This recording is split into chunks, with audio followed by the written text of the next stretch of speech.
What's up, Pod Practice community? Rowan here, announcing a Pod Practice and Excel Ultimate 4-week online classroom collab.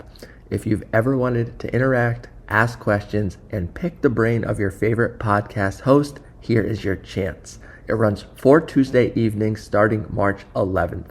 You can DM Excel Ultimate or Pod Practice on Instagram for more details. There are 12 seats available, and we are excited to see you there. Get 40% off Pod Practice t-shirts by visiting our Ko-fi shop. Enter promo code PRACTICEPLAYER, all caps. We also offer free shipping to the United States and now ship worldwide. Over here at Pod Practice, we are excited to announce that we are partnering with Greatest Bag to provide you with all of your Ultimate Bag needs. If you're looking to get a new Ultimate Bag, head on over to greatestbag.com. And if you use code PodPractice10, you will receive 10% off your purchase. Welcome to Season 3 of Pod Practice with Team USA player Quinn Finer, Team USA Grandmaster player Mikey Lunn, and myself, Alex Atkins. You can now find us on YouTube, Spotify, Apple, and anywhere you listen to your podcasts. We want to keep growing the Pod Practice community, so reach out to us with your thoughts on IG and YouTube at podpractice_pod, or email us at show@podpracticepod.com. I hope you enjoyed the episode. This one's harder, you know. I'm like, I for my intro, like normally I got all the info. I'm like ready to like just like yeah, intro I suppose it we off could. the dome. And Jim has a lot of championships that we aren't even bothering to list because I know the accolades. I can't even remember all of them. 6 in a row is the one that I remember most easily. No, those are the only ones that really count. 6 Open, Nationals, 3 Worlds, and during Open, plus a whole bunch of Masters and Grandmasters and Great Grandmasters, Beach, and I don't know, Summer League. I guess Summer League counts too. Jim Parinella, everybody. Welcome to the show. That's the intro. Thanks for Honestly, being here. I feel like that's better than what I was going to do. That was perfect. Yeah. So there you go. I think we will just start with that. I think my first title was 1983 Summer League, so that was one of my favorites. Boston?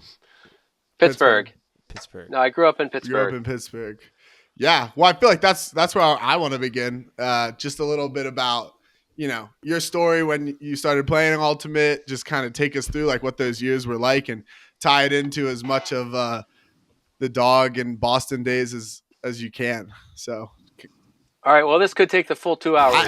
That's honestly. I'll try to keep it a little bit briefer. No, Perfect. don't. Just please don't skip on any details. That's kind of the point. The year was 1983. So, no, I was just thinking about this when I was. I've told the story a lot of times before, but there really were a whole bunch of random moments in there that that even got me started playing Ultimate, and then that eventually led me to where I am today. So my first random story was that I was wrestled in high school, but I didn't feel like wrestling senior year. So by the time spring ran around, I was kind of bored of not doing sports. So I went out for the track team and ran on the track team, and that's where I started playing. We did pickup games after practice. After track practice, we played some Ultimate because one of my friends, Lance Williams, his older brother was on the Pittsburgh team, and my friend Lance sometimes played with the Pittsburgh team. So we would play pickup games after practice, waiting for the bus to take us home. And then there was a summer league that formed that year in Pittsburgh. At the time, there might have been only like 50 people in the whole city that played Ultimate. So the Slag was the team in Pittsburgh. They split up into 5 groups of 3, and each of the 3 got their friends to play with them in the summer league teams, along with the Mars team. There was a team in Mars, PA, that had the Mars tournament that still exists, although it hasn't been in the city of Mars for a long time. So we had a summer league that year. I started playing, and yada, yada, yada. I can't stop playing. But I played with Pittsburgh in the spring and summers when I was there. I went to school in Cleveland at Case Western. We didn't have a team then. I would play with the Cleveland team, which started off as Ubiquitous and then became North Coast. So my second random moment was I was sitting and doing some homework freshman year. I tried to contact somebody in Cleveland beforehand, but they moved. And I'm sitting doing homework freshman year, listening to the radio, and there was an advertisement for the Jamboree Frisbee tournament, taking place that weekend. sponsored by one of the local radio stations. So I used that as an impetus to contact and track down the guy that I couldn't get a hold of before. And I got my way onto that team. So I played with Cleveland when I was in school. I played with Pittsburgh in the summers. And then, after I graduated, I stayed in Cleveland for 2 more years, got tired of my job. A job came up in Boston, figured what the heck. I've always wanted to live in a city, so I moved to Boston. This was 1989 at this point. I started playing in 1983 as a high school senior. So when I moved there, I wasn't even necessarily going to keep playing Frisbee. I more moved there. I knew that there was a great team there. They had just finished second at Nationals the year before. And although I was confident in myself, I thought, there's no way I could play with a team like that. And I just kind of wanted to live in a city. When I moved to Boston, I moved into one of the older sections of town, Beacon Hill, right downtown, cobblestone hills, walked everywhere. So I was just kind of enjoying the city life. And, I went out to 1 or 2 practices just to try to get acclimated. And I was going to play with a tournament with my Pittsburgh friends for one last time. And so I hadn't been going out much. And I just happened to run into my friend, Alex DeFrondeville, who I've been playing with now for close to 35 plus years. So I ran into him at work one day, and he said, "Hey, we're forming our team. Tryouts are coming up next week. You better start showing up if you want to play." So okay, sure, I'll go. And I went there, my first practice with Earth Atomizer. I skied their best jumper 3 or 4 times. You're on the team, dude. And so that was my second big or third big random event that got me going. So I played with Earth Atomizer for a couple years. We weren't really a heralded team, but we made Nationals and the third place team out of the Northeast my first year. Happy to win a game at Nationals. The next year we got a little bit better. We ended up finishing 3-2, almost made the semis. Went to Worlds next year. We made semifinals at Worlds in 1991 in Toronto. So that was, we just kept thinking we were on the way up. Hey, we could probably beat New York. So why don't we go change our playbook around a lot and do all these crazy things that weren't really us. Crater didn't even make Nationals that fall.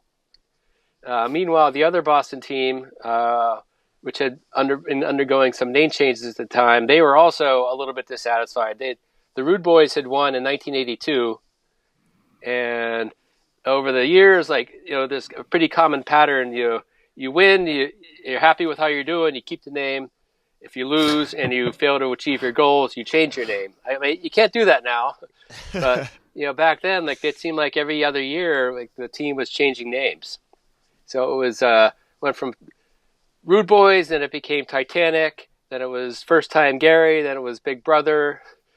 So they were constantly not quite satisfied. We should be winning some of these championships, and they wouldn't. So we just had a sort of a buyout. We thought of it, my team thought, we were the up and comers. We thought it was kind of a merger.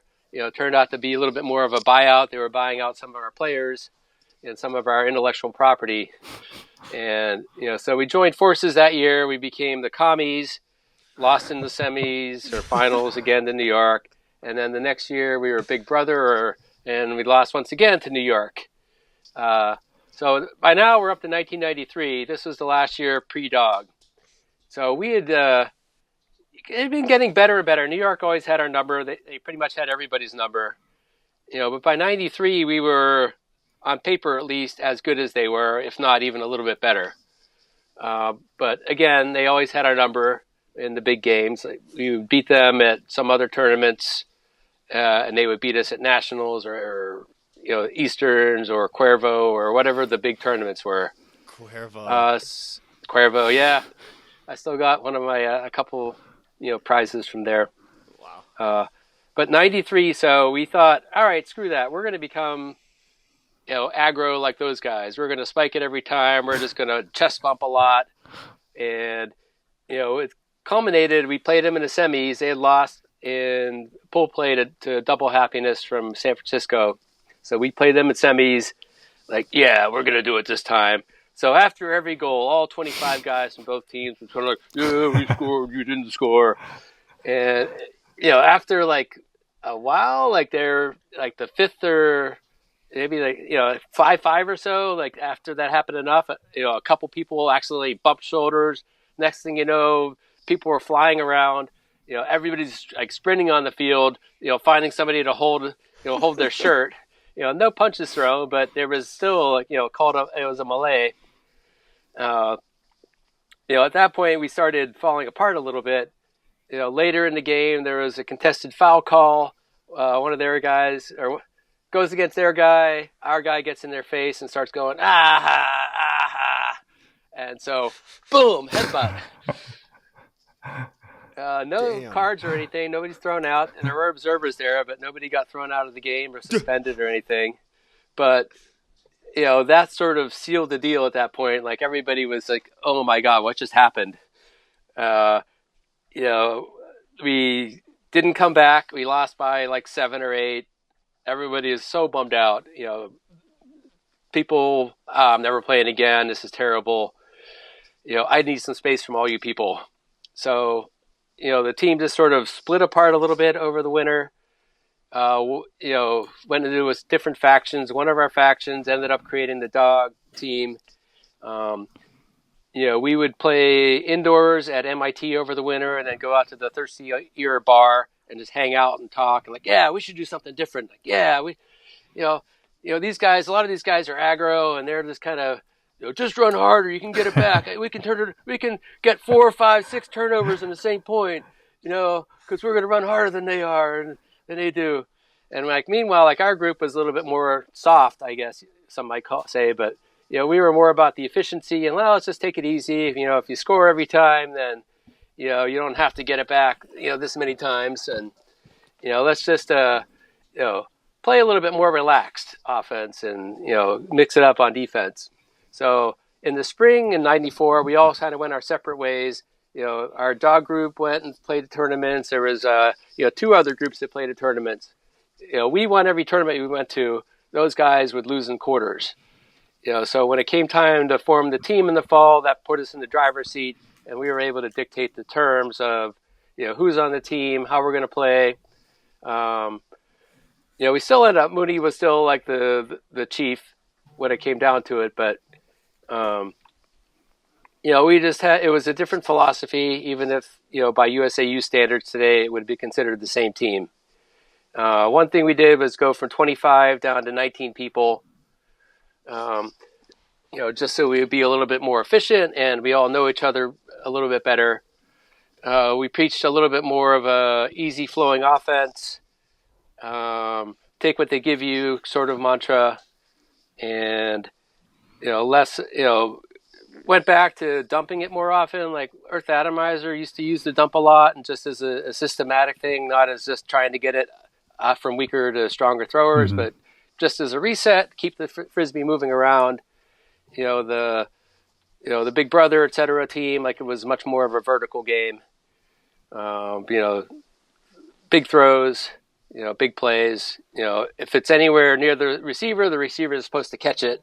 Whereas we were more, if you make a bad throw, it's a thrower's fault as well. It's not just if you touch it, a diving catch, it hits off your fingertip is not a drop.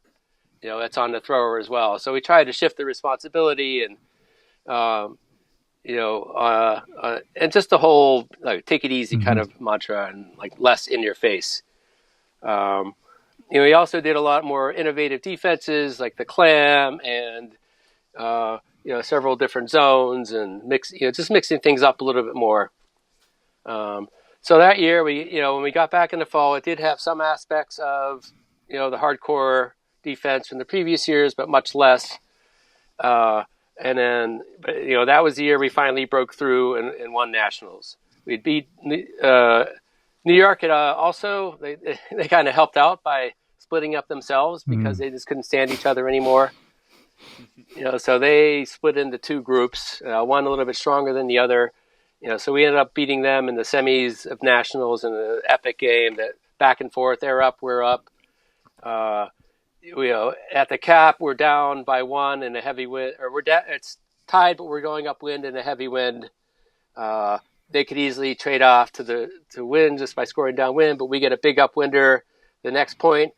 They move it like up to our 20-yard line. They're moving back to their 20-yard line. They move it up again. They move it back again. Just 50 passes. Finally, throw a pass right into our middle, knocks it down. We score, and then we trade off from there for the win. And then once we got past that huge hurdle, I felt like our team completely changed as far as confidence goes. We were no longer the never can win it all Red Sox. The never could win it all team that had too many weapons. And instead that really made Dog what it became. So then we went on. We won 5 more championships. Largely the same roster. Every year is a little bit different, but really just incremental changes throughout. At least for the first 5 championships, maybe 2 people would come on, 2 would leave. Somebody would retire, he'd come back the following year, but still pretty much same people. 10 of us had won all 6 years. So, our last championship was 99. That was the year we got a bunch, finally had a youth infusion. The key player there was Fortunat Mueller, great player. I loved playing with him he just understood the game and how to cut and how to throw and how to play. Justin Safdie was another great player that came along. He later moved to San Francisco. A few other guys that, in their ilk, came along. So we won that year. Following years, I think we just kind of, got a little bit complacent and we just stuck to our old strategies for a little too long, failed to really adapt and integrate the new people. We sort of forced them to, do what we did, even if they weren't the same, and even if we weren't the same. Like we ended up losing so many people, and even the ones that stayed, were older and had really different skill sets. And when, the offense had formed and became, the Dog offense. So that sort of did us in eventually. We got progressively weaker. We lost in semis for a couple years, and then eventually we became perennial quarterfinalist Dog. Once or twice we did make semis from like 2005 maybe was the last year we made semis, but we never really had a chance to win it in those years. The last year we really had a chance to win it was 2002. And then after that, like I said, perennial quarterfinalist. It's a heck of a run though. Six straight titles. I like how the shortest part of the story was just like, then we won 5 in a row. And then after that, I could take you play by play through some of those if you want, but I don't know. Not sure we have time. We'll pull up some clips in a little bit for sure. I have some questions, but Mikey, do you have some questions that came to your mind that you want to ask? No, go ahead first, Kins. Well, okay. First thing was before I ask my questions, I just wanted to say that it's funny because like you'll see comments on like videos of Ultimate today, and people will be like, "What happened to Spirit?" And I liked in your story that there was like a headbutt, and it was just no one got thrown out, and it was all chill, and it was like, what has happened to the Spirit of Ultimate? Well, I don't know if it was chill, but nobody did get thrown out. Seems pretty chill. Seems pretty chill.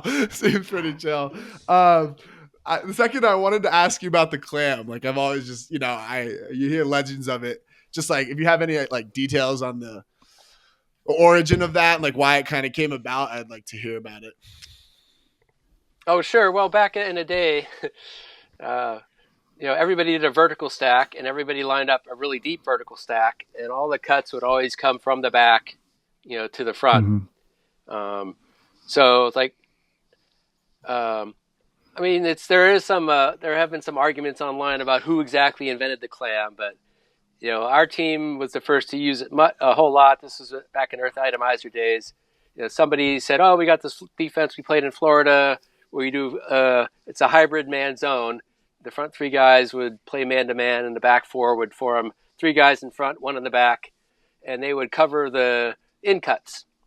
Originally it was just a one-pass defense where we'd line up and, somebody on the forehand side, somebody on the backhand side, somebody up the middle, and then one big guy in the back just covering all the long throws.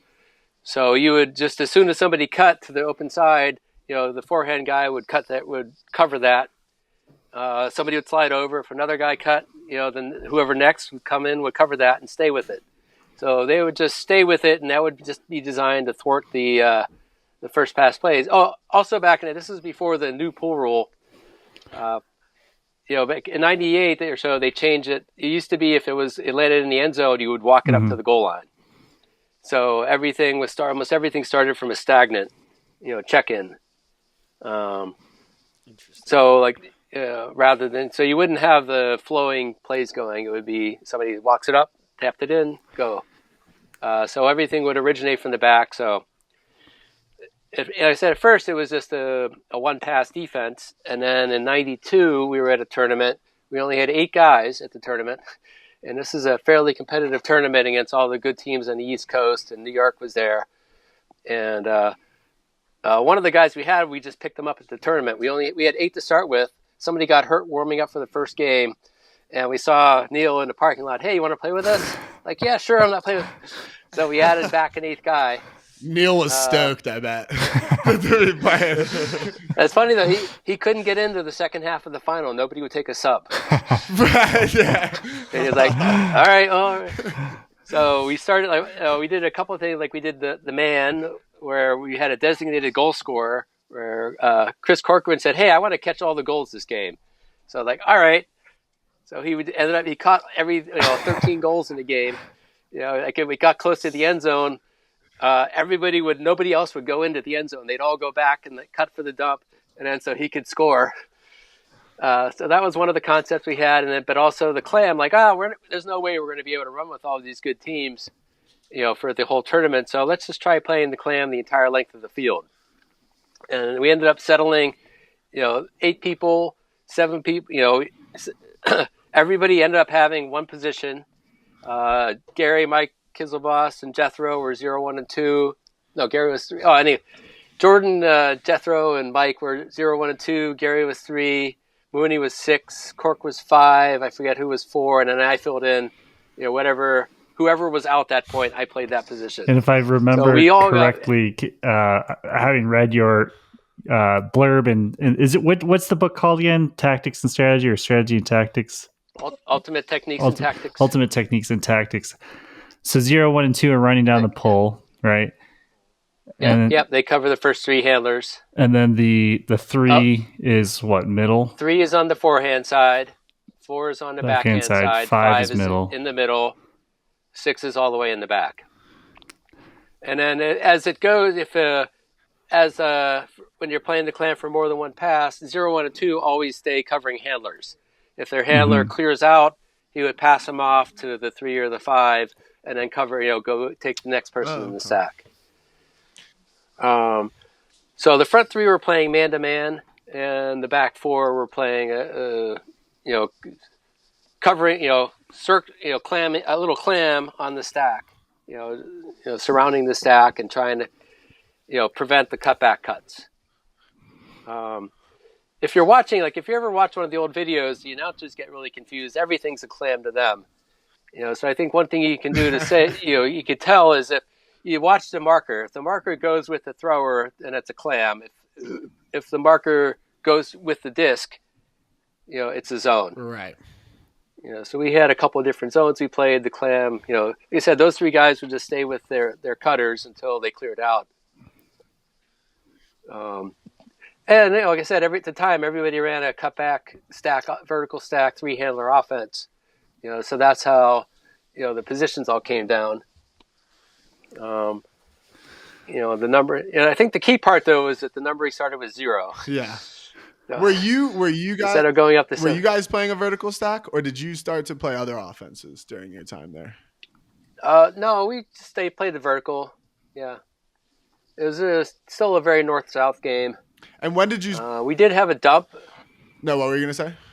But so we did use a dump a little bit more than some teams did, but it was still 3-handlers, 4 cutters. There was even middles and deeps back then too. It wasn't just cutters. It was I'm not even sure anymore what the difference was, but when did you start facing different offenses besides the vertical stack? Probably our first exposure was some of the European teams. I remember playing 99 Worlds. Both the English and the German teams did an ISO and a side stack. The Germans had a really weird ISO situation. I think they'd like 2 or 3 handlers and then one person standing in the middle, then guys further downfield. Like our defenses there, like at first we were like, we're playing great position defense and they're getting passes around us. We just kind of had to throw everything out the window about how to play defense and figure it out as we were going. What the proper shadings were. How to front, whether to force one way or the other. So that was there. A little afterwards, I think the Sockeye and Furious were developing the host stack. I guess that would be probably early 2000s.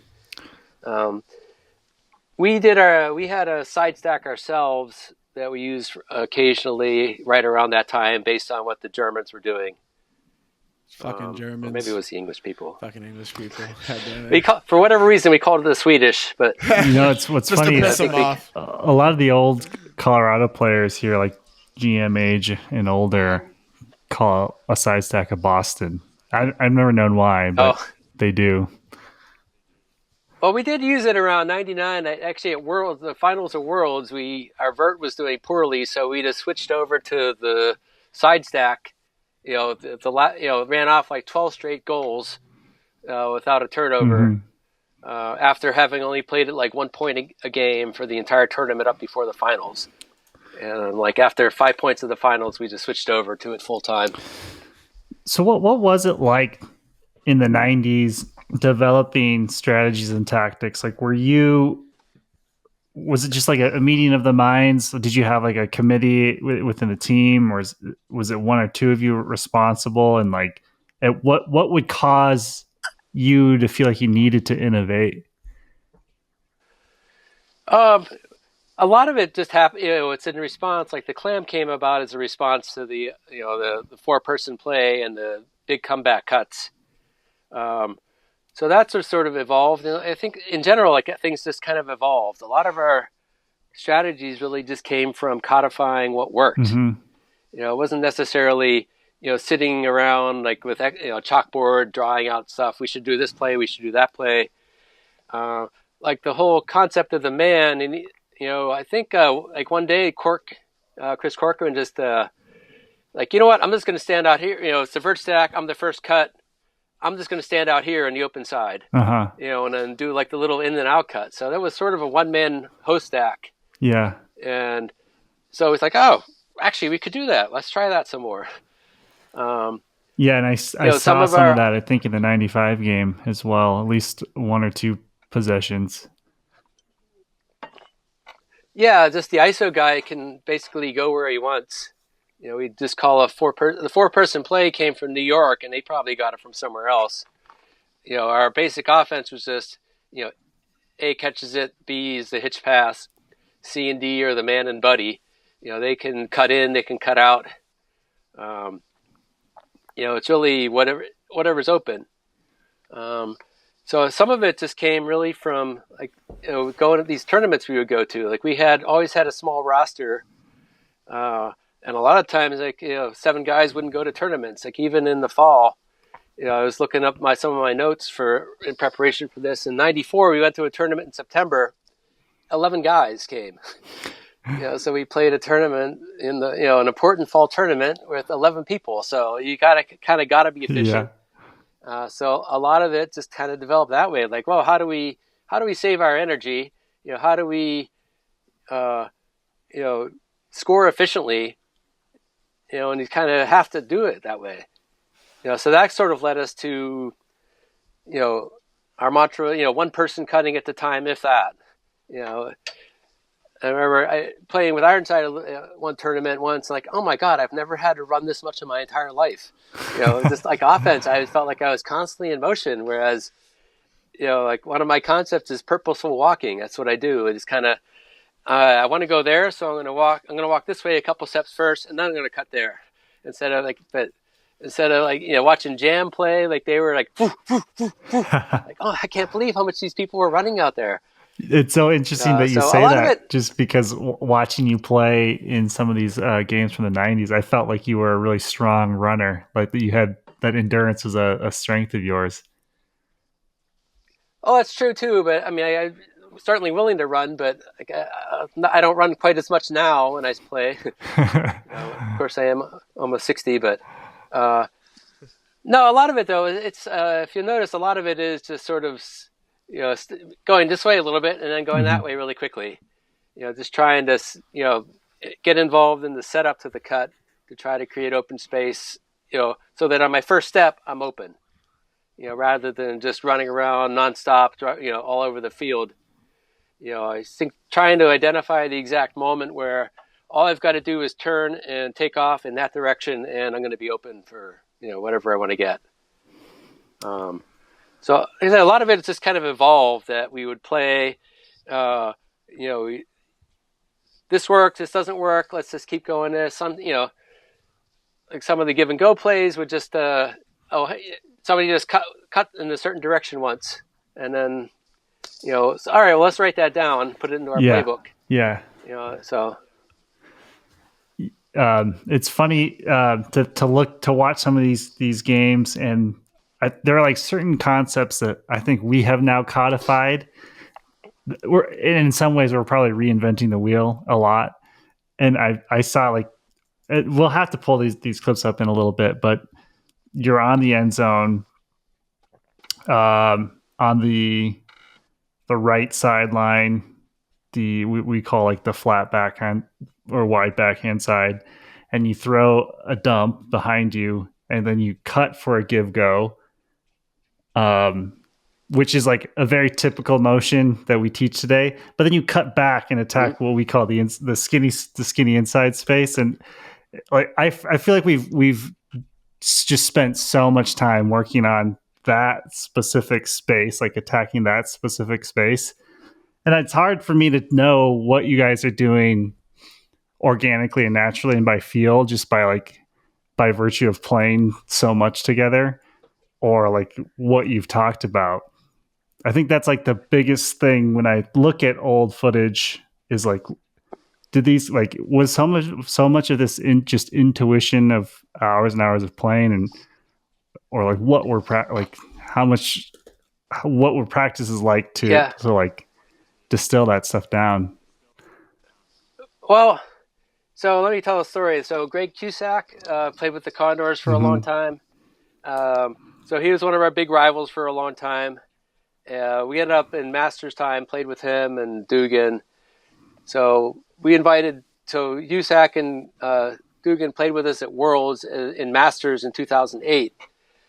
So like for the first time ever, he finally saw what our offense was, what our defenses were. So like he says to us like after the first day, so let me get this straight. So your offense is this guy cuts, and then that guy cuts, and if he doesn't get it, this other guy cuts. Alex and I look at each other like, yeah, that's pretty much it. Like, I really thought it was a lot more complicated than that. That's so sick. So, but it is, I mean, it's also, I mean, we'd see something, and like, if you like showed a clip, here's the space, we would look at it and like, okay, yeah, this guy should cut here, and then this guy should be trailing along behind that. So we would all be able to see the same thing, and like, this is what should happen in this situation. If this is happening, here's what we should do. So rather than necessarily having to write it down, we would just sort of, that was part of the small teams that, the same 7 guys, or 10 guys playing together. You just know what everyone else is doing. You don't even need it to, so our positions weren't even called like, man buddy. It would be like my position was called Jim, and Alex's position was called Alex, and Mooney's was called Mooney. It was all, you would do what you did. My position was me. It was my name. It's me. I am the position. It's funny to think about this too. So we just talked to Jake Smart. Do you know Jake? Because he's now No. coaching. Oh, he's the coach of Dig or Dig Glory, and both? and Brown, and also the Glory in the UFA. And his style of coaching is the constraints led approach, which is basically just a fancy way of saying learn by playing. And it's what's funny about it to me is I think over my 20 or so years of coaching, I've just I feel like so many of us have tried to write the handbook of Frisbee. Like, what are the rules? What's the decision tree? How do I just program a Frisbee robot? But it's really not the way to teach people how to be good and play. And I do think it's hard to convince coaches today to get away from that unless it has a name. So like the constraints led approach, that CLA approach, now it sounds nice. So we are willing to buy into it, but truly it's just like, of course, right? Like you get a ton of reps with a bunch of people that you play with, and then you figure out how to play and score goals efficiently. Right. Yeah, and maybe there's some incentives to go with it. Like, we would always scrimmage O versus D at practice. And we did the tent pole. That was, I don't know if that was one of our innovations or if we got it from somewhere else, but that was I felt an important mental hurdle to clear, that just saying, we only have one chance to score. So, we better make it worth it, make it worth its while. Mostly scrimmaging, a little bit of situational, but not that much. Maybe it was just because none of the drills seemed particularly good back then. Like the end zone drill, I kind of hated that. Mm-hmm. Everyone lines up and swing, strike to the cone, swing back, swing to the other side, strike to the cone. Like, oh my God, this could kill me now. Stand for 60 seconds. Yeah. Yeah. I like the end zone drill. Who would win the scrimmages back then? Was it D-line or O-line that was winning the most of those? Depends who you ask. The O thought that the O won 80%, and the D thought the D won 80%, and they were both right. Yeah. Both teams won 80% of the time. Yeah. What did you think were the biggest differences between the regions, like specifically like the Northeast and like the West Coast? Like what stood out to you between those different teams? Well, we always felt we were a little bit more hard scrabble. It's cold up here. Back then, nationals were in November. So we would have some miserable end of season practices that were just 40 and windy and rainy sometimes, and you're just out there, and you don't want to be out there, but you also you're getting ready for it. So like our first nationals, finals were, I don't know, 50 and windy, and we were out there warming up in shorts and t-shirts and double happiness is there in parkas. They're coming from San Francisco and they're not expecting this cold weather. So, we just felt like, oh, look at those people. There's no way they've got a chance. The West was a little bit more hippie, a little more flowy, and like I said, not quite as gritty. It felt like traveled a lot. Southerners were crazy. Traveled like pivot foot. Yeah. That's funny. I guess that's still true, but yeah. Oh my God, kids today, they don't even know what a pivot foot is. Did you watch much of the game? Are you talking about online, or is that I did this year playing from with people? I watched a lot of nationals this year, so I was just appalled and amazed by the lack of concern, of nobody trying to stop, and nobody caring about it. What were your biggest takeaways from watching nationals? The travels. What else? The travels, the end zone offense was completely different. I wrote something to Reddit about this, a full page observation. Mikey, I sent it to Mikey and he read it. So the end zone offense was completely different. One of the things is they were attacking the middle of the field a lot, not just sort of against the grain cuts. Like somebody might have it on the backhand sideline, and they throw a pass to the middle to somebody coming towards them. Like we would, whereas I'm used to an end zone offense where you're throwing it towards the sideline, or to somebody cutting away from you, like across the end zone line. So there's a lot of like short stuff there. Like in general, like the small ball game. Like I know Rhino said that small ball is dead, but I don't really believe them. I saw Dylan catch a whole bunch of passes that were about 3 feet long combined. That's funny. I mean, they did. The throws were different. Like I'm not quite sure about this. Like I was wondering why it was so. It felt like back in the day, 90s, like the hucks were more towering. Just high, long, floating passes in front that you would just run down.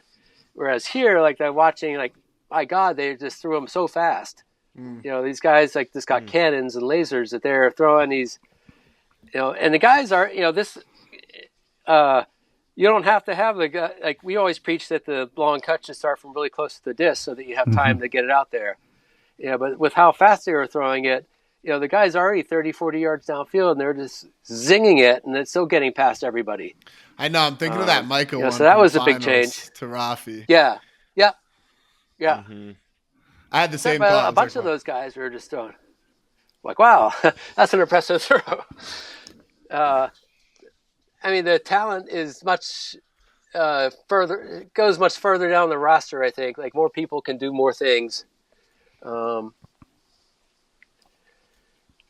were definitely some weaker throwers back in the day. I'm sure there are weaker throwers now too. You just don't see them as much, and they're all hidden because they're just throwing little 5-yard backhands and offhand. How do you compare the top talent to when you were playing to like today's? It's hard to tell. Like there are a lot more like big athletic guys. Like the big guys back then were real thin, and the athletic guys were 5'7" or 5'9", or like I was about as big as you could get and play for a long time. But How there's tall are not. you? Yeah, so there are like 5'10". I've got a pretty solid midsection, but I've got no upper body anymore. I had a little bit of upper body mass when I was younger, but now I can't. You were one of the I can't taller do pull-ups guys. now. I was average size back then, but there were Average? no. Okay, cool. Yeah, I mean, there's always like a big guy who's 6'1", 180. There was nobody like Babbitt. Well, we had Bob Lobel was a big athletic guy, but he was pretty rare. But there weren't a whole lot of Babbitt body types back then. That's funny because I'm 5'11", and I'm like small in today's game. Like I'm on the shorter end of like cutters and athletic dudes. So it's funny that you were 5'10" and like in the mid to upper height. Yeah, I'm curious. Kind of, you were talking a lot about your teammates. I heard like Mooney and Alex. I'm kind of curious that you talk about them a little bit and kind of the impact that they had on the team and your game and just them as teammates. Well, we had we're blessed to have so many good players back then. People that have been around for a long time, that knew the game, that cared about the game, that thought about the game. Mooney and Kenny Dobbins are probably my pantheon of best players back in the day. Coupling desire and leadership and longevity. Mooney, you just had just knew how to lead people. Like he was not. What was great about him, in addition to everything else, was that he wasn't married to his own ideas. He was willing to listen, and if somebody else had a better idea, perfect, let's do that. And he could just always sense what the team needed and knew what to say to the team to try to get them to perform better, to get psyched up, to do what needed to get done next. A lot of people go into huddles and they'll just they'll try too hard, and maybe they have some of the words, but they don't really have the tone down. So Steve-O was always able to figure out the right tone and what needed to be said. Also just a fierce competitor, and knew how to give it all the time. Alex, like he's we've been playing together on the same team since '89. Still to this date, 35 years later, we're still playing together. So we are just kind of, joined at the hip. Somebody joked like, "Oh, there's like the 2000s goal from Frondeville to Parinella in a lifetime." Like, that's funny. Like, wait, that actually might be true. you know, we played teammates on the same line. We played summer league together and random tournaments together. And so like we can just like look at something, we'll just grunt, and we'll have a 2-minute conversation just in a single grunt. Just from yeah, dude. So that's that is a very long. We just exchange like 5 thoughts in that. So we'll just having played together for so long, we just see the field the same way. One of my favorite plays of all time happened in a situation like that. 95. I know this is one of the topics, like favorite plays ever, but 95 semis. Late in the game against New York, it's maybe we're up a goal. Mooney had been filling the pole the whole time. Goes out with a concussion. Alex starts to take it. He's like in his second or third point of having it. Cribber throws this big backhand blade, almost 5 holes him, rolls out the back. Alex like slowly saunters up to the goal line. Meanwhile the crowd is like 4 deep. This is pre-stadiums. So this, everybody's just packed all around the field, and he's walking it up. People are starting to get loud. I'm the first cutter. He is on, the forehand side of the field. I look at him like, oh, cool. Oh my God. I just, we both see the backhand huck is open. So I'm just waiting for him to walk it up, tap it in. Mm-hmm. And I just, taps in, I jab step in, I take off deep. He sees it. He winds up, throws the backhand right away. It's a soars so far left. He's on the one sideline. It goes across the field about 30 yards up, but doesn't keep flying. It kind of hugs the sideline, and I'm running. I got a nice jump on my guy who's really fast, and we're both running. I see the Frisbee all the way on the other side, and I just keep running after it, running and running. And, it's kind of like hanging there and then slowly coming back a little bit. And my guy's like, he's got the line because I had to cut across the field. Finally it like comes close enough to the sideline. I reach up, I toe the line, reach out and grab it as my guy comes flying by, laying out, trying to block it. Get back, catch it, come back in, tap it in, throw it in for the goal. And like all of a sudden I just hear the crowd, when I'm chasing that, I hear absolutely nothing. There's just, it's like one of those slow motion, where there's no other thing in the whole world for those couple of seconds. Just, seeing the Frisbees is kind of out there somewhere, and I'm going as hard as I can. And all of a sudden, like I throw the goal, and like it just fades in. Like this director, somehow manipulating the sound so that it's suddenly, but it came about because we both saw like, okay, they're forcing backhand. The middle of the field's open. Our stack is short. We don't have to call anything. We just both know that this is what we should be doing at this point. I was just gonna ask because that reminded me like what some of your other favorite moments were, because that was a pretty good story. Like you got it. What are some of your other favorite times like that in big games? Probably the other one that it doesn't even really involve me. We were playing semis against Furious in '99. This is our last championship year. This was, the tournament was Fortunat's coming up party. So we were finally down. We've been doing well all tournament, finally down at halftime. You might have seen this actually in the Above and Beyond videos if you've ever seen that. But we're coming back in the second half. We were only down 2, but I think it's maybe a tie game. Alex launches a long backhand to Fortunat. Forch just jumps up and tips it. Or maybe like, he tips it and the defender knocks it to the side. And this one, Mikey? Or you're like nodding along here, but I've definitely seen this. I swear I've seen this play. Yeah. And then one of our guys just comes up and just like lays out for it, catches it just above the ground on the tip, does a judo roll. And this guy, like, Bim, he's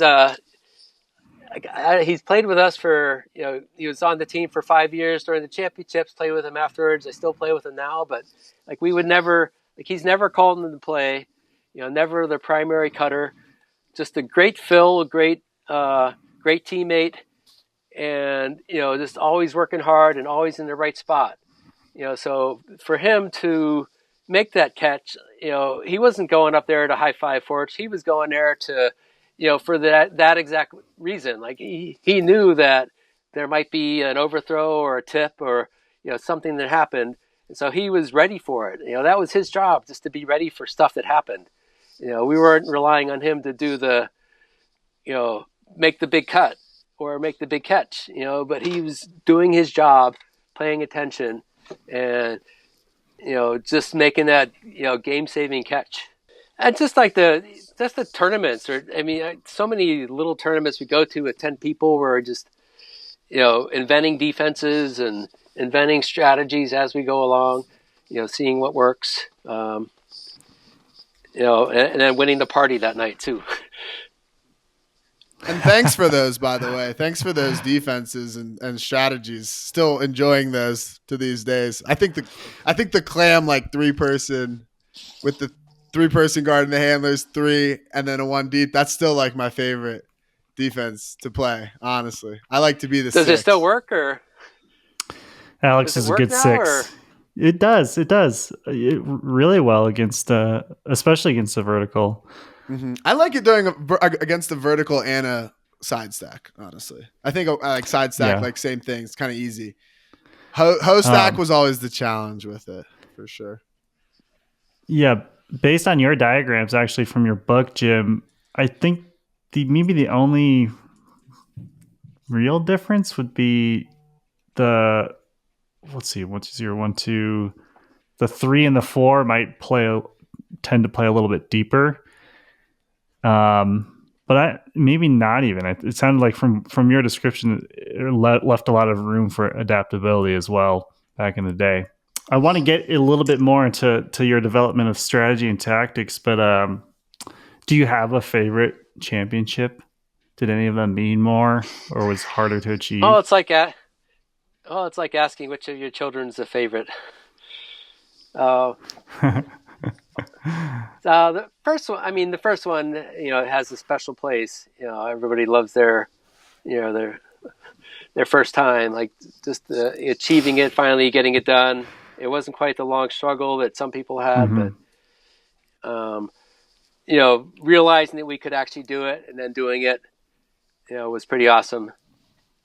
Defending your championship over and over and over again was, you did kind of humorously gloss over that you may have just gotten tired of winning after 6 in a row. But how did you, like, was it difficult to come back every year, or did it make it easier that you had just a core of players? Well, keeping the same people made it easier. Like eventually we knew how to win and sort of expected to win without assuming we were going to win.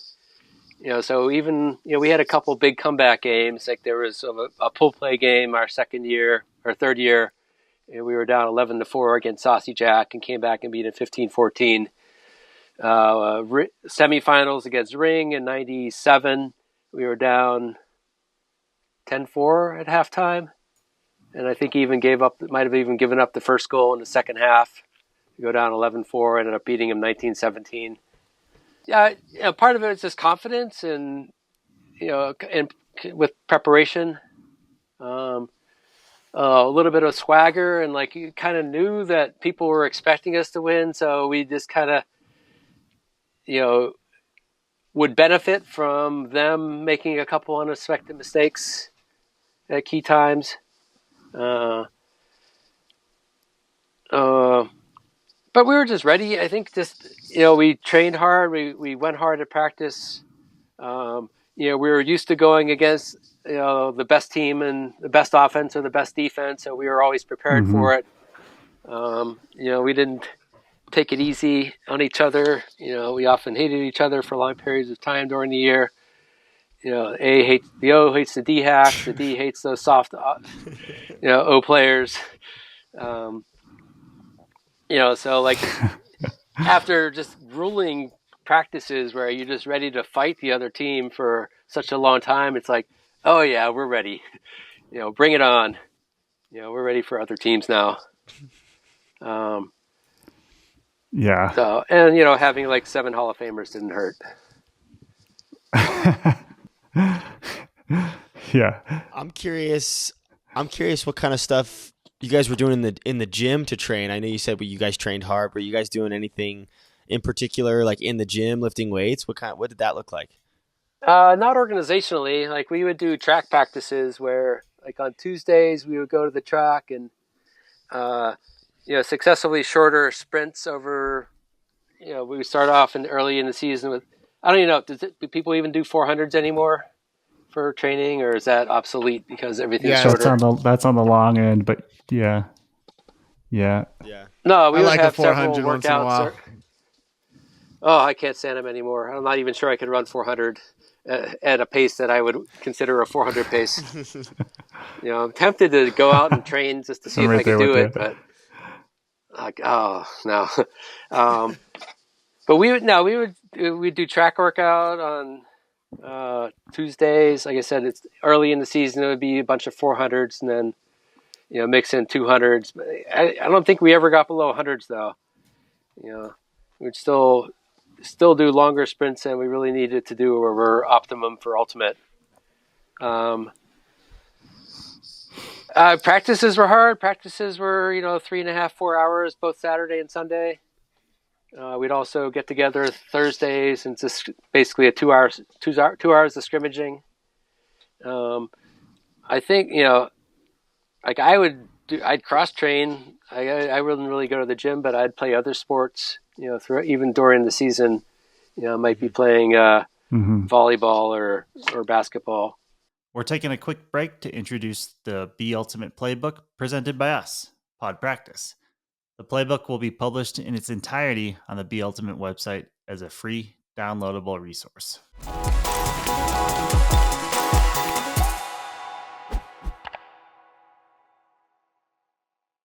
Yeah, let's go to the clips. And as I start sharing my screen, so Jim, like you've been known for a long time, since Rex RSD and Reddit, etc., Ultiworld, different publications. You literally have a book. What has been the inspiration for you to want to innovate and strategize and share information so much over the years? Well, a lot of it came from I don't think I was ever told anything, or at least I never heard anything that anyone said. Like there was really a dearth of information for anybody trying to learn. Like I can't remember really learning anything from anybody for a long time. Just kind of figuring it out myself, and so just nobody. There was nothing. Like maybe there's an occasional article in the newsletter that had strategy, but basically nothing. So my tip writing started on Rec.Sport.Disc, or RSD. Mm-hmm. I started off like I did the boastful posts about Death or Glory's greatness. So we started actually. It was with a lot of things. Mooney actually started with we went to a tournament. He did this funny little post about how great we were winning the tournament. And then I just kind of took over and just ran with it for the rest of the year, talking about the boys of Big Ego Ultimate. And so it really was Big Ego. The scourge of the East tearing through the tournaments and wreaking havoc on everybody. And finally somebody said, instead of all this blather, wouldn't it be great if one of these, Big Ego guys, actually said something useful for people? Like, all right, fine. Here's a tip of the week. So I think my first tip of the week was on how to poach. And, then I kept up the tip of the week for, a few weeks, and, just started writing newsletter articles for the newsletter about strategy and how to play. And, it really helped me just how to figure out things too. Like I wouldn't actually go through the thinking of I'm going to do this, look through the hips, wait for the hips, and try to turn the shoulders and then cut. It was all internalized where I would just do stuff and then I immediately react to it. But just thinking about it and how to explain it, really helped me to clarify like a little further what I should be doing out there. Yeah, it helps your own game. But that was another of the random things that just happened. Some guy that said, one of you blabbermouths ought to be helpful instead of just talking out your ass the whole time. Like, all right, fine, here you go. I'm trying to imagine how Kins would respond if someone said. Oh, it's very nicely done. Like, somewhat friendly with the guy now too. Like he's, so. Nice. Well, I'm pulling up as I pull some of this footage. I'll just start with this nice block. I think it down the near sideline. Yeah, this is sick. Like Bob Lobel. I think this is the big guy, Bob Lobel. Bobby. This is tough. He's hunting it. You see him come in a little late too, and he's all over it. I should have fast forwarded another tick, but we'll see it here coming. This is good. Here it is. Next Here one. we come. Here we come. Oh, that's Jeff Brown covering Chris Van Holmes. Oh yeah, Jeff. That was a dirty block. Get fucked, Chris. Okay, I want we're trying to ask people more about defenses, which is why we are curious about the clam. And I mean, correct me if I'm wrong. I think this right here is your first clam point, but maybe I'm wrong, and this is just a zone point. I think it's a clam. This is like a 2-0 or 2-1. And is at this point what are you? I guess how did you guys call it back in the day? I know we did talk about it a little bit, but can you go over that and what everybody's responsibility is? Sure. The first three guys. I don't know. This might be. Yeah, this looks like a clam. I guess the first three guys cover their handlers man to man. Usually there would have been three people that were a little bit further back. Like I only see two white shirts there. Mm-hmm. We try to disguise it a little bit. So, the three is on the forehand side. This is the people dancing up and back. He covers the first forehand cutter. If somebody's already standing out there, so he would want to flare out to take that. The two guys in front, they're covering the handlers, cutting back to the disc. Five in the middle is covering the cuts up the middle. And we've already transitioned, I think. No, this might be a zone. This is a zone from your cue earlier of the marker staying on. This might be. I think. Okay, this is a 1-3-3 zone. You need to read the book. So this is a 1-3-3 zone. It's more of a this was funny that we even played this zone. This came because New York played this against us at a tournament, and we just struggled so much with it that we taught ourselves the zone so we could practice against it. And they never played it against us again, but we still use a 1-3-3 to this day. Dude on the mark is a workhorse. Workhorse. This one's interesting. I think it's a really good defensive point, but even though Saka ends up scoring this one. Jim, who's that on the mark right now? That's John Barr. John Barr is the designer of all of our shirts, such as this one, which I'm wearing. John, dude. Shout out, John. Nasty hammer. Who threw that hammer? So the 1-3-3 was more of a passive zone where we just kind of let them throw it around a little bit. We would often use it to set up the 2-3-2 zone, which was much more aggressive and trapping and tighter. This one was really wide, loose and people, a wall of three across without getting too close to the disc. Okay, here's another chunky point. I'm not actually sure if this is going to be a zone or clam here. I do recall, if I had the audio playing, that it seems like whenever you guys are in, you got a nice block here. Yeah, and I think that's a clam because we had the three people up front, and I came in with I was playing probably 5 there in the middle.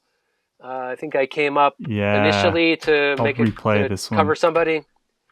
There was a cut up the middle that I came to cover, and then I went back with it, but then I hung around. So I think they might have seen me. So you leave it here. Right, so I'm going back now, and I'm not playing man. I'm coming back in now. I think they think that I'm clearing out with their guy, with the guy that I had before, so they don't even notice that I'm coming back to my spot. It's a nice heads up play by you, Jim. Tip of the week, how to poach. Tip of the week. That's a nice heads up play. You turned around quick. You were facing the other way when you left the screen. Then the throw goes up and you're beating them to it. What most surprised me is this was a D point at 2 points into the game, and I'm playing. I'm so used to playing offense for the last 30 years that it's just always a shock to me to see myself playing on a D point. Yeah, in a game to 21. What I was going to say earlier is whenever you guys are in any sort of junk defense, you can hear the Seattle sidelines just shouting "clam, clam, clam." Right, even though it could be a 1-3-3 or 2-3-2 or. That would piss me off. I see it. Thank you. Yeah, those guys, Jeff Brown has pointed out that those guys are just so confused. They're not even, they don't know where to run to because they don't, everything's a clam. So this is another zone. Yeah. This is your 1-3-3. Yeah, they're lining up in a host stack, but just standing there. They just don't know what's happening. I don't think they saw anything like this all year. So. Oh, what a rip, though. Dime. That was nice. Yeah, that's kind of how you have to beat this one. You have to go over the top. I think if I go back, actually, boom. I think that they drift from shallow into that soft space. You can see him drifting out there. This is a really loose one. So the deep on that side should have probably picked that up. I don't know where. Yeah, he was maybe sucked too far into the middle of the field. It's just the one marker. So it's probably 1-3-3. I want to show. Dude, how does he do this? John is such a beast, dude. He's ran 10 miles this game. I mean, they have no throws. You know what I mean? They're really they're lost. They're stuck. Yeah, you can definitely tell. There's a few instances where today, right? We would probably ask people to do exactly what he just did there, chisel through that. But it just was so uncommon to think that way. No. Well, they're just look at their setup right too. here. They just had three guys just standing across the back, Arizona. Yeah, he could just one of our big strategies we hadn't talked about, our zone offense, I felt changed the game. We always went with the two handler, two popper, two wing, one deep, but we really pushed our wings deep, and we didn't swing it. We just attacked through and over the middle. I felt like these guys could have done something. They just had these three guys. Right. They don't need three people back there. They could have one guy here, and the other guy could push upfield a little bit. Way more aggressively, get in the middle, he attack could have gained yards. Somebody could be attacking the middle in front of the cup. The cup is so far off, they ought to be having somebody in front of it. For sure. Now they would attack it more from the handlers would cut into the cup. Mm-hmm. And then back and forth 4 times. And travel. Am I right? That's right. You gain an extra walk yard. Forward. You gain an extra 2 yards every time you get The Colombian women are terrible about that. We see you. We see you, people traveling. You think you're sneaky. You're not. We just can't do anything about it. Dylan. Was this potentially or this might actually have just been no, this is okay. That's clam, bro. Clam this in is the what front. I'm putting in the B Ultimate playbook. Look at that clam. That's executed fucking perfectly. Look at that. They have to throw a tiny hammer. I really like how the front of the stack. Go back, Mikey. That was fire. I wish we could run it like that. Look how active the front of the stack is with those switches. He's got that first guy, then the second guy comes in from the left, and he takes him all the way into the backfield perfectly. Mm-hmm. So Jim, if they weren't running 3 back, the 2 would just take the front of the stack then. Yeah, I think he would go there and wait for somebody to cut it up. I don't know, what we would do if there was a strict 2-handler offense. Mm-hmm. Yeah. Typically we reserve that guy for a heady defender, the third person running down. It would be a nut type, not a Quinn type. No. Oh. yeah, this one's interesting because you can see he's pointing deep, and all the help is just ready All the for help it. goes deep. Classic. Yeah. Classic.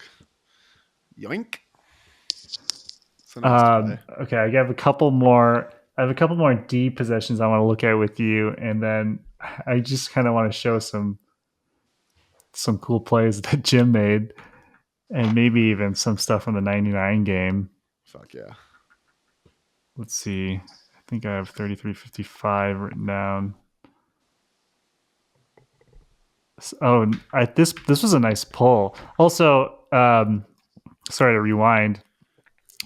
There are potentially one of the instances where you get to walk up the disc up to the goal line. I don't know if that rolled out or not. It didn't matter. No, it wouldn't have rolled out. I probably just landed there. Like the presentation, like the whole game looks different. Like the shirts aren't quite matching. If you watch, people are off sides. Nobody cares. There's people just hanging out on the sideline. Just John. So there's forced a side, like when the disc is forced to the sideline like this, the whatever. I don't know if this is a clam here, but it works really well. Well, the guy standing in the middle, could just be. He could just be heady. And poaching. And we also did a lot of heads-up defense with switching. I think that was also. I don't know if I'm going to call it a dog innovation, but the team defense was much more common with us than with other teams. Front back switching. Impromptu two-person clams where you just signal with somebody. I got you. You got me. Like things that you have to do when you have 8 guys at a tournament. Yeah. This looks like, is that poor John again, or is it Gary running? That's good. That's John. Yep, John Barr. John. John Gerwertz with the disc. Bless your heart. So a couple people on Sockeye I need to point out. John Gerwertz was a longtime nemesis from New York. He was one of the best defenders I've ever seen. Like for a while, we would just tell the guy that he was covering just not to get involved in the play. And he moved to Seattle? Yeah, he moved to Seattle this year with his girlfriend. He brought the New York playbook, and he was largely responsible for them getting over the hump to make nationals and make the semis. What was Seattle like before this year? Was there much of a scene? No, I don't think so. Like they never. I think this is their first time at nationals. Like I don't even know how long the Sockeye brand had been around. Yeah. So this one looks almost just like a zone as well, or I'm not sure what I was looking at there.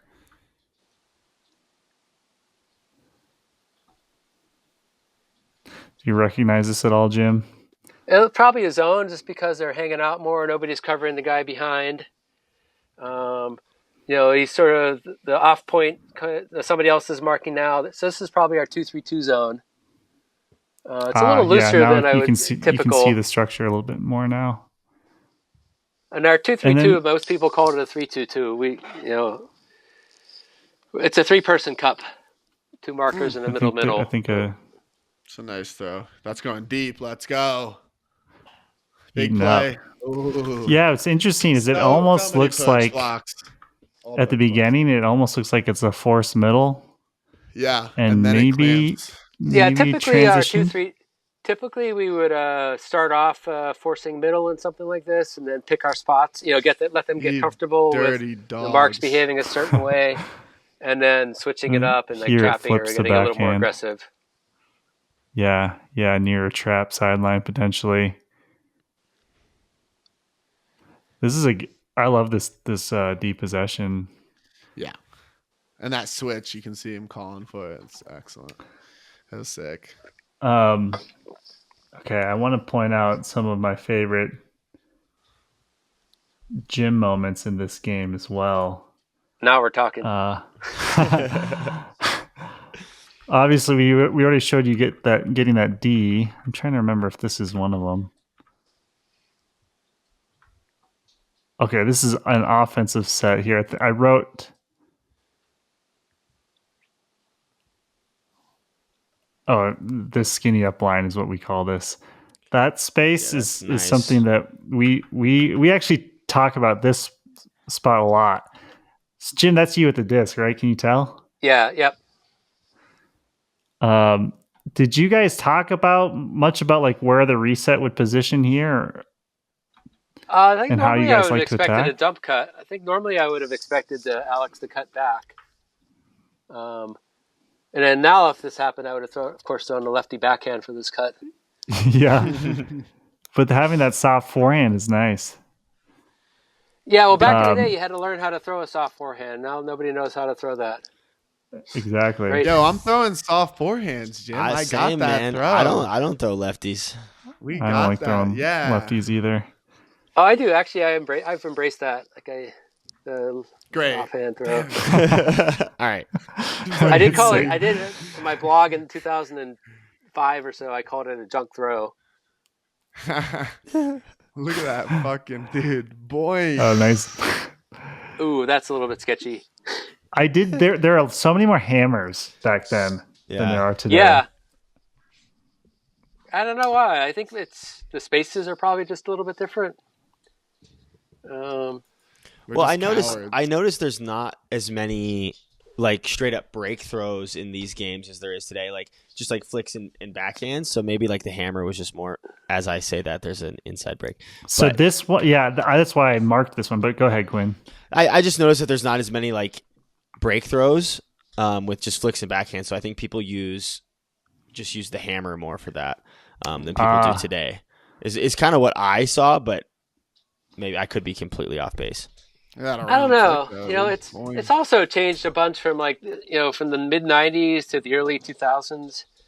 I'm a little surprised how far off the marks are in this one. I was expecting the mark to be a lot tighter, more physical. Yeah, I noticed that on the first point that the mark. Was yeah. He's chest forward. I so that marked this one because this type of offense is bread and butter, like what we love to do today. One throw that cascades in a bunch of successive breaks. And our D's offense would be different than our O's offense just because it's different people. Like our O handlers weren't especially squirrely, so a lot of how they did was more hanging around waiting for things rather than aggressively attacking upfield, the previous clip notwithstanding.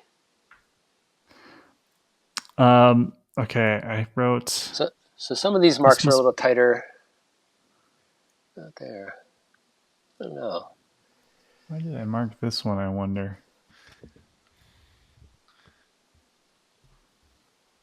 See, it's like kind of work it up the open side or swing it to the break side as opposed to like inside break, like looking for inside breaks that cut downfield, in like today's game. Don't swing. Even that swing, like our team would never do a swing like that. That was a crazy throw.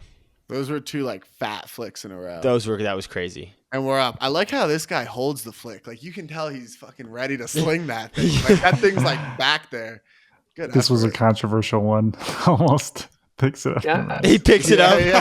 He's trying the gaslighting. He wants the turnover. Okay, I think I have one with Jim coming up here. Sorry, 29:48. Not only were you not in, it's our disc. So this is Jim catching it on the sideline, I believe. This move is what I was talking about earlier. So that's very common motion, and then attacking back to the break side. That's something that I love this. What are we calling a foul there? What's the call here? I think it was something on the throw, or travel, or a pick downfield. I don't know. I think that was just a reaction. That wasn't my plan to do that little out and back. I think I just saw reading the defense. He'd overcommitted to stopping that. So, and I knew Alex could just throw me that space. But he gets it. This one does. Yeah, absolutely. Fuck, buddy. Let's go. Look at how handsome you were, Jim. My hair was so nice back then. Okay. And I don't know how many times Alex has hit me in small spaces, in the corner of the end zone too. We had one in Masters in 2008 where he just threw me, like late in the game, he just threw me this little blade into a 4-foot window for 15 yards upfield for a goal. Small ball. Ooh. So you don't catch the disc here, but you're about to make a cut. You're at the bottom of the screen here that I also really love. And I think that from watching you play, I've noticed that you're good at making these cuts that we try to talk about, that like kind of slashing cuts that Truck Stop actually runs really well now. And like, I can tell like you would have been open in this space. Yeah. Yeah, it's sort of what I was going at before. I talked about, picking, I saw the opportunity where I could just run really fast in a straight line and be open. Right. Like the guy wasn't paying attention. I saw behind him was open. I don't think it was that common. I remember, a couple years ago, that was considered one of our teams said, this is the illegal cut. We don't want people making this cut straight across the field. Because it can be a little bit hard to hit because it's, I don't know.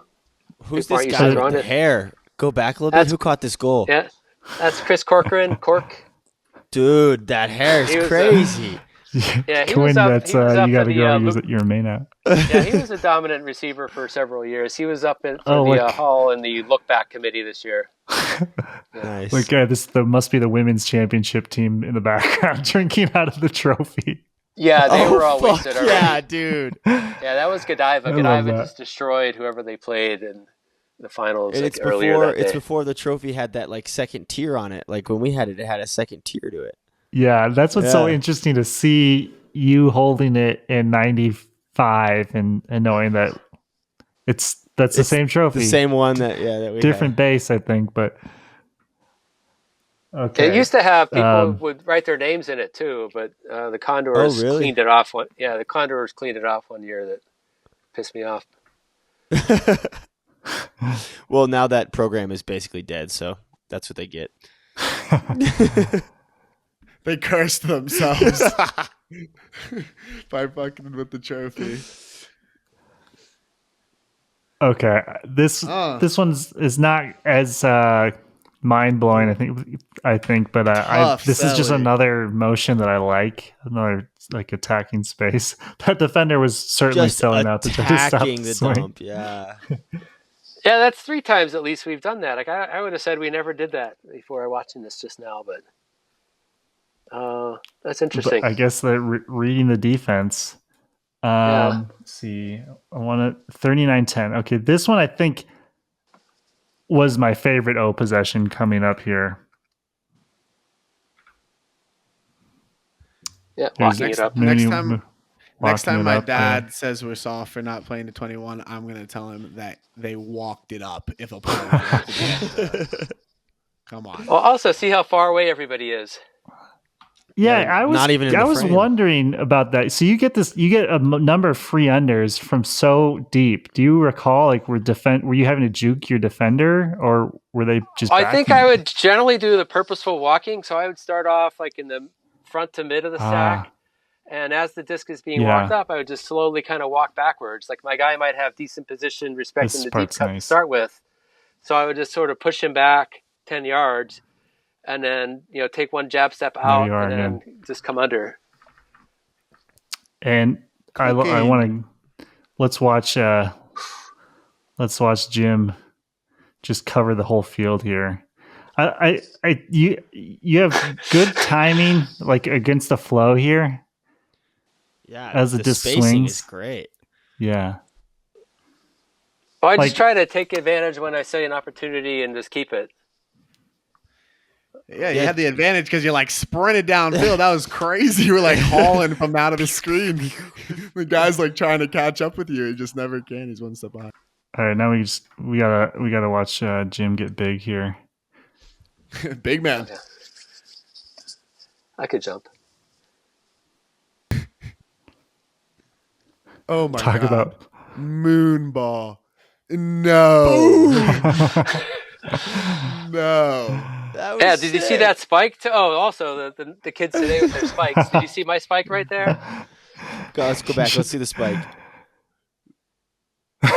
Gentle. Yeah, the guy before you did like a fucking flying tornado of death. Oh yeah.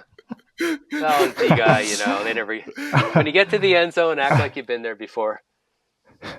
You had. That's like your 12th goal this game. Yeah. Here's the trophy presentation. Is that I do have a few timestamps from the 99 game. Do you guys mind watching just like a couple not at all. more? I wanna Let's see check him. them out. Before Okay. that. Yeah. This is very Yeah, the entertaining. presentation's going to be a lot better too. Like it's just, that part has changed as much as anything. Like the jerseys are a little bit better, the field's a little bit better lined, and it doesn't look like a cow field. Unless you're playing Stanford Invite. I was going to say, Stanford, that looks exactly like Stanford. I'm pretty sure it is a cow To this field. day. Oh, Pretty sure there's I might be cows. going to It's a Stanford horse Invite field, this yeah. year. My son's yeah? playing Oh, with yeah? the Virginia Tech team this year, and they're going, and I think we're going too. No way. Shout out Parinella Jr.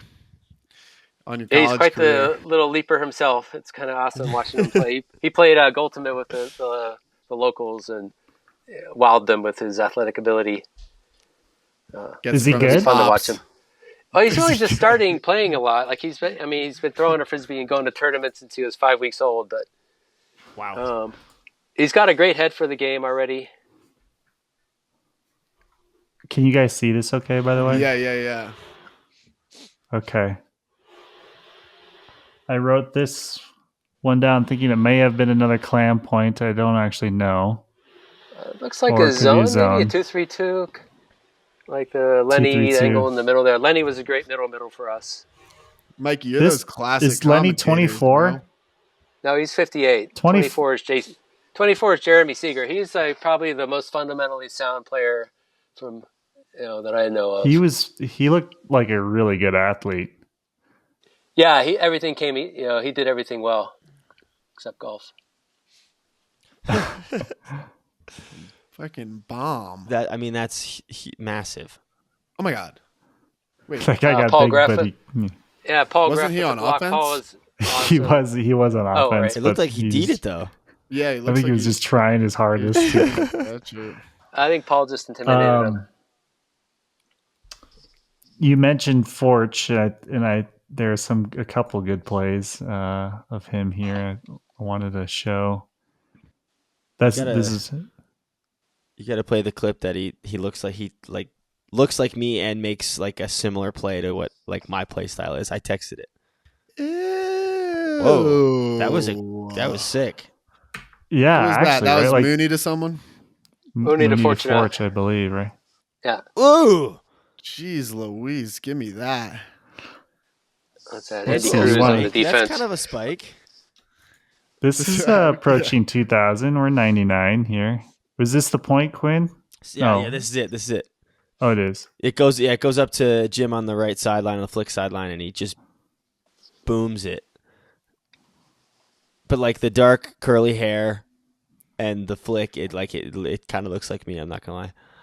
Oh, running.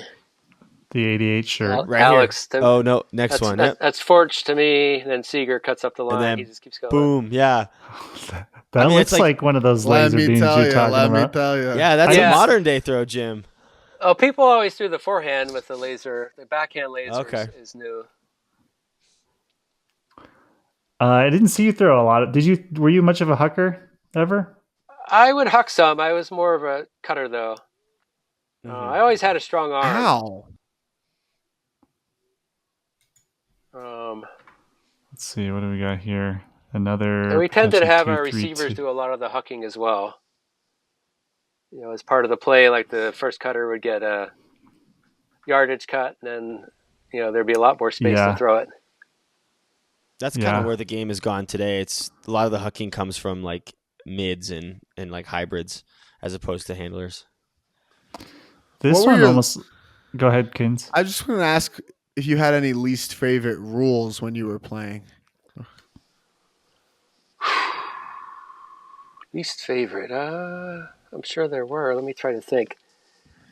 Right now, my least favorite And one is contrast with some of your favorite. my least favorite now is you can't make calls from the sideline. I've been yelled at a bunch of times in the league for, you're not in, you're not in. I saw you land on the line. What are you talking about? It's my call. That's funny. Well, I never really like. I think that I guess the marker thrower relationship I didn't like a lot. I felt like not necessarily in this year, but the mark, the aggressive mark. I really never liked that, where people could just really hack the hell out of you on the mark, and the only repercussion was that I had to start over in the stall count. No yellow cards, no TMFs. Yeah. For a while there, you couldn't even, try a break pass because your arm would get wrapped up, and you couldn't even get a pass off. So that I guess that allowing that to happen without having the ability for observers or anybody to do much about it. That makes a lot of sense. Yeah, definitely. And I really feel we don't like have to watch this whole possession again. I was just going to ask about this. Looks maybe more like a traditional 3-3-1, or I can't tell if it's maybe a 2-3-2. But you're right. What was 24's name again? Jeremy Seeger, or Jay. Jeremy. He wraps around the thrower, especially like near a sideline, really well. His mark is aggressive here, but I do like that he's wrapping on the sideline. And even though they scored, actually, you guys hold the zone for the whole length of the field. Was that something that you got? How did you guys decide when to do that and when not to do that? I think generally we tried to keep it the whole way. Sometimes we would switch early, like midfield. We wouldn't switch towards the end because I think we felt like it would just, one little blown coverage for a second could lead to a goal. So either we transitioned, either after a set number of passes, like usually 3 or 5, we could transition after they had a break pass, and we would generally yell Mooney just to say that we were switching, or we wouldn't transition at all and just keep it the whole way. Do teams now tend to abandon it inside the red zone? Well, I think teams tend to stay in it more now, but there was like a long period of time, maybe 15 years, where that was really frowned upon. Like as soon as you get beat, as soon as the team has like a fast break opportunity or a number of passes, we would break out of whatever the set was. And, one thing that we're known for in Colorado is we play a lot of force middle type concepts. And most teams historically have not run a force middle throughout the entire length of the field, but we do. Well, back in the day, that was called defense. Force middle. But Condor screwed us up in the early 2000s by playing force middle because, we started playing force forehand all the time, and then teams started mimicking playing force one way or the other a lot more. So everybody was playing force backhand or force forehand, for several years. And so the force middle became a novel defense. What do you remember about these Condors teams? Like, do you remember why you were running a lot of zone? Were they an athletic team, or did it have anything to do with the matchup? Well, we always liked our zone, and we liked to confuse the other team. Like Furious at the time definitely had a reputation for being a bad zone team. So in our semifinal against them this year, we used the zone and got back. That's how we, got our breaks back and overcame a halftime deficit. Condors. Who's 0 on the Condors? Who's 0? James Didaris. He loves his lefty backhand before his time. Yeah, before his time. He's also a traveler. Yeah, get him off my screen. Before his time. No, yeah, he was about the only guy that would throw the lefty back then. I'm watching him throw a bunch. I'm realizing that you guys are more observant of things than I am. fouling a throw. I didn't call that. Okay, this sequence I marked because I think you make a nice slash cut that I also looked for a lot in today's game. Well, okay, here it goes. Yeah, from the Oh, he's front behind me. here. Like, I I what is he doing recognize. setting up there? Was it a forced middle? I don't know. It was kind of a. What was it? It's a forced forehand, huh? I guess, yeah, maybe it was off of the stoppage. He doesn't do a good job of repositioning. Yeah, that is interesting. I seal him off a little bit. I might have. Spike it on him. Gotta get on Damn. Another right spike. in front of him. Yeah, you threw it right in front of him. I don't know about throwing seems- so much as dropping. I came close though. Yeah. Yeah, he was. The 88. Yeah, you just seem to have a really good nose, a sense of when to hit those holes. And not that you guys are probably really excited to watch another junk point, but I like Jim, the if you have joke, any bro. commentary on what you're seeing. I feel like we invented the word junk as well, like not just in Ultimate, but in sports. That can't possibly be true, but I really feel that it is true. Like I mean, you see that in basketball turn. now too. Like the NBA will talk about junk defenses,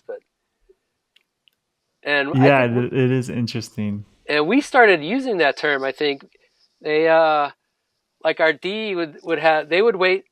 So our D in practice, they would say we're going to transition whenever they say the word zone. So as soon as they acknowledge, hey, it's zone, zone, zone, that's when they would transition. So we would just start saying junk, junk, junk, so that they would stay in zone the whole time. So we could just beat them down the field with the zone offense. So I think that's where our junk call came from. That's a nice throw and catch. That was a sick throw. Sick Yeah. throw. I marked this one as well because this is Fortunate again, and Dude, Oh my this god. guy is a beast. Oh my god. Travel? just try.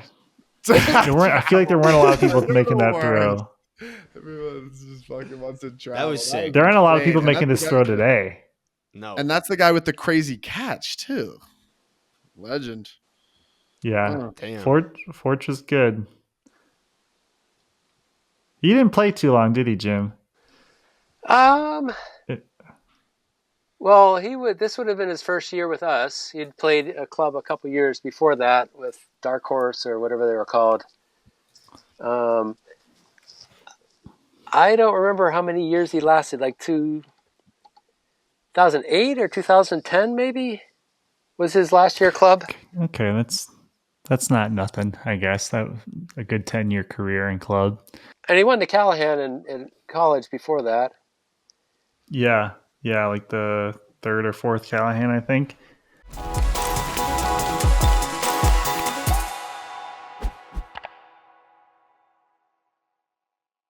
Well, that's what I've got for you, Jim. Was there anything that you wanted to talk about by chance? I got a trivia question for you. So my last year was 2006.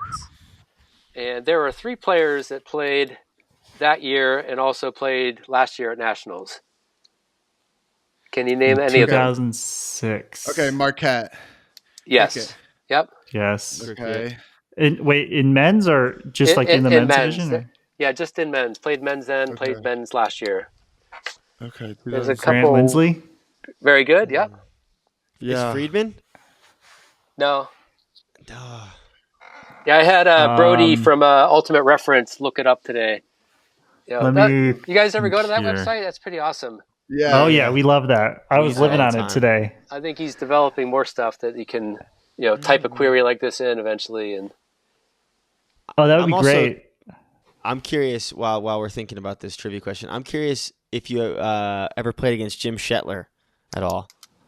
I played against him a little bit. I played with him Yeah. at Parinella for a couple years, and I love playing with him. I didn't really know Okay, him that great. well as a player on Jam, but I really appreciated playing with him at Paga. Nice. Okay, he was one of my first club coaches for Bravo when I started playing.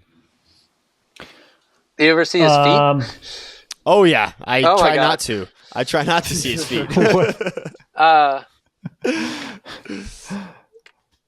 Yeah, so those were some of my best experiences too, playing with I played Paganello with a whole bunch of Hall of Famers in 2009 through 2012.